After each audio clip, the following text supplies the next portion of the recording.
were or targeted attempts to directly and possibly overtly tax owners of precious metals in the wake of the unleashing of prices in 2011?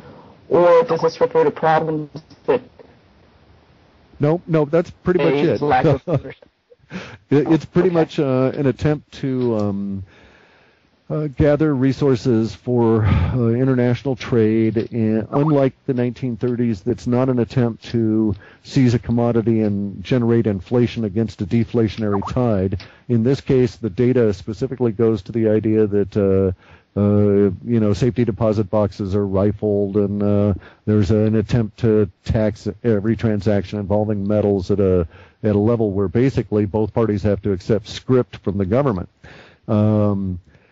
The language suggests that this arises from a specific set of circumstances that are temporally marked by some stuff that will occur in July or August.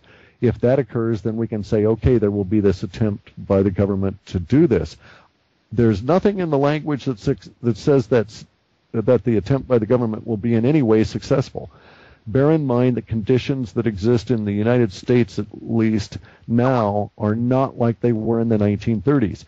The reason the government's attempt to grab precious metals in the 30s worked was because people used metals to back loans, and they had them insured, and they had them registered with banks. So there were paper trails for them. Now you can't use them legally to back loans, and most people don't insure them, so the government can't go to these central sources and then say, hey, go and raid this safety deposit box. It's got, 118 ounces of gold in it.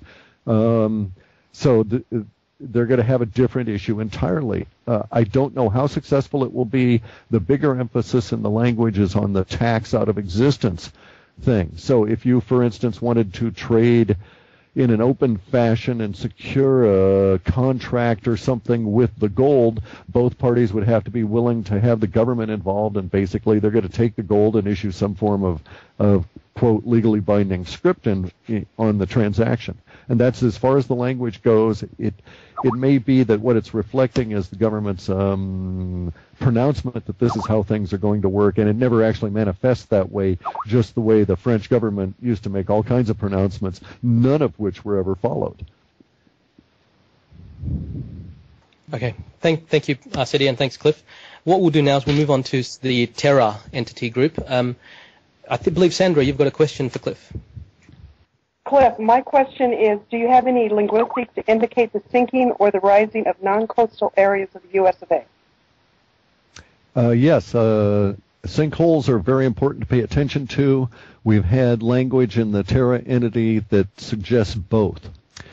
And that's where things start to break down.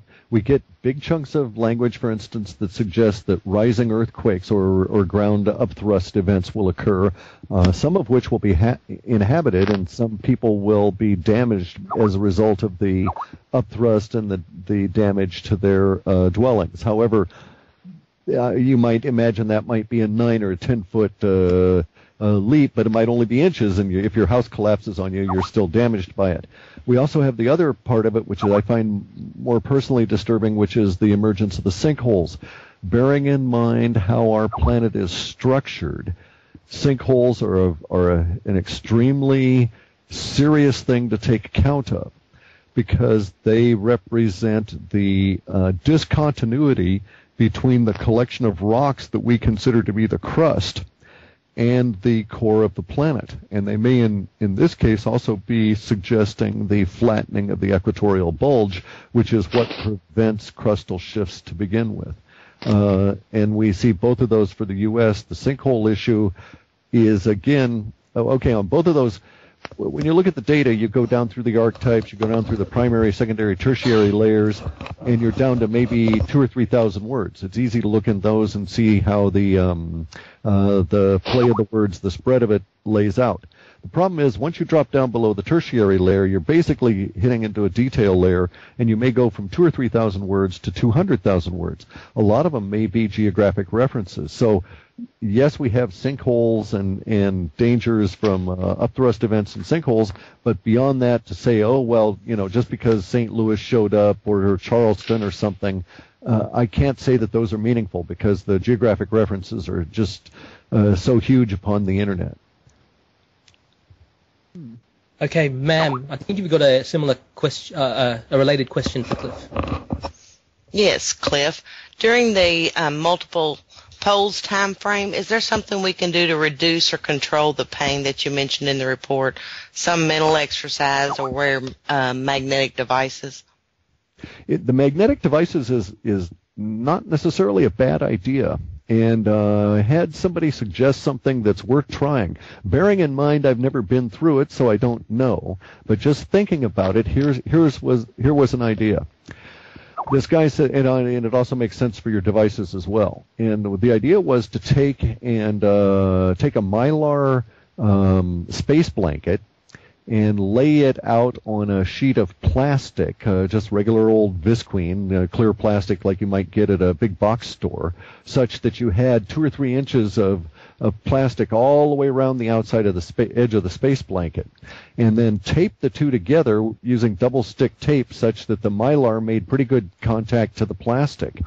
And within the plastic, just before you do this, run out some very fine copper line, which you can get at craft stores. It doesn't have to be very big. And the idea is to make a number of copper threads, for instance, that exit the sandwich between the Mylar and the non-conductive Visqueen, and then have these copper threads go down and touch the ground. And the idea would be to get underneath this thing the way that you would get underneath a fire blanket if you were fighting forest fires during the actual event itself. So in terms of mental exercises and stuff, I can't think of anything that's going to help. This is going to be a magnetic event. If you're magnetically sensitive, you will certainly feel this. We have reason to suspect that all humans are magnetically sensitive if they really want to put their minds to it. This is basically how people like dowsers and other sensitive people sensitive to electromagnetism, they're very much likely to feel the effects of this, and may be able to even be used to a certain extent as like canaries to let everybody else know that, oh, hey, things are coming. For instance, there was this famous sailor who sailed in a dugout canoe from South America through the Polynesian islands all the way over to New Zealand and didn't use a compass. Whenever he wanted to find out what direction, the north, south, east, west, and so forth, he'd stand up in his canoe, close his eyes, and slowly rotate himself in a counterclockwise direction until his nose, as he said, told him where north was. And he was unfailingly accurate and was just a fine navigator. And he's not particularly necessarily any different, just a little bit more sensitive. So I think if the language is even a third or a quarter correct, the effect of the wandering south poles will be like being slammed with a magnetic hammer. Will we have time to react? I don't know. I also don't know if the draining away through a grounding approach using the Mylar will work, but I don't see that it could hurt. I mean, basically, the idea is to create a quick temporary Faraday cage that you could get under. I know that it certainly would work with your electronic devices, but to a certain extent, can be, those kinds of things can be overwhelmed by the magnitude of what we're looking at. And what we're looking at is killed birds. It's killing sea life. So the prognosis is not necessarily good. I mean, we shouldn't kid ourselves that way. When you talk about wandering, Cliff, like what speed are we looking at? Are we looking at 20 miles per week, or I mean, what type of speed is it, and what type of manifestation will it impact? How will it impact us? Okay, well, we most of this is speculation, but it's speculation based on having looked at things like the same effect that occurred on the sun in the recent pole reversal in the year 2000. We had a number, I think 40 south poles appear over the course of a single day. Some of them went walkabout on the order of 1,000 miles an hour. They covered vast distances in that particular terrain. Would the same thing happen here? Probably not, because the same kind of conditions don't exist. However, there are magnetic anomalies of sufficient size on this planet to suggest that as the previous magnetic reversal occurred, there were disturbances that took out areas, so to speak, that were 1,000 miles wide, and went and ran for 150 miles one direction and then an abrupt turn, as though, for instance, you can think of them as like a magnetic waterspout or a magnetic tornado, in being somewhat capricious in how it moved. I actually lived near one of these, and frequently as mariners we're told about magnetic deviation and the effects that you have to worry about in terms of local magnetism. These are frequently not the result of big chunks of iron and stuff that are stored below the surface affecting this, but rather is a regional sort of an effect. So those kind of things on this planet, it's not like the sun. I don't see them moving at 1,000 miles an hour, but it wouldn't surprise me to see them move at 100 miles an hour. It's basically a magnetic field, a torus or a toroid that has broken loose or is being generated at one pole, and it doesn't have a grounding dipole on the other end. We don't have a corresponding north pole for it. So they existed on the sun briefly, and they were quite spectacular. How long they'll last here is anybody's guess. Mainstream science, though, actually does acknowledge that such things could occur.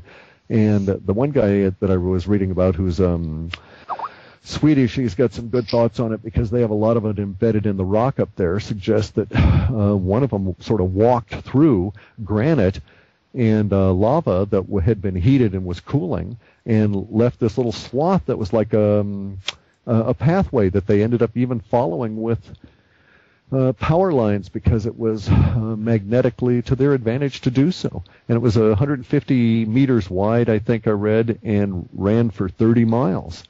If we just took that as a beginning and an ending point, then we know that at the last time that the magnetism cooled there, we had a 30-mile run 150 meters wide. Okay, ma'am, I think you've got a follow-up question as well. Yes, I was wondering, Cliff, if we could monitor the additional poles by using a compass to tell if our north was off. Sure. I suspect there'll be all kinds. I don't think we'll have to worry about it. I suspect as that kind of stuff occurs, there will just be an increasing amount of Sicily effect. In Sicily a while back, there was this peculiar electrical effect where toasters were just going off on their own, and electrical devices would fail, and compasses wouldn't work. Major electrical systems into their area would just cease functioning and then come back on, again, rather capriciously, as though sprites or some nasty devils were doing it all. And it was a magnetic ribbon, if you will, that was just trying to poke out there, and it probably had something to do with magma flows in the area, but its cause is immaterial. I suspect that that's what will occur here. However, again, I don't know if it'll do you any good. If your compass starts just whizzing all around, you'll know it's fairly close, but it's not like we would necessarily even be able to see it and therefore run away from it. This is purely a magnetic effect. I suspect, given what happened on the sun, that we'll see something similar here. We've also seen pole reversals, they think, in the 1920s on Venus, and they reported something similar at the time. And so basically what happens is that our south pole becomes highly unstable in a wobble fashion.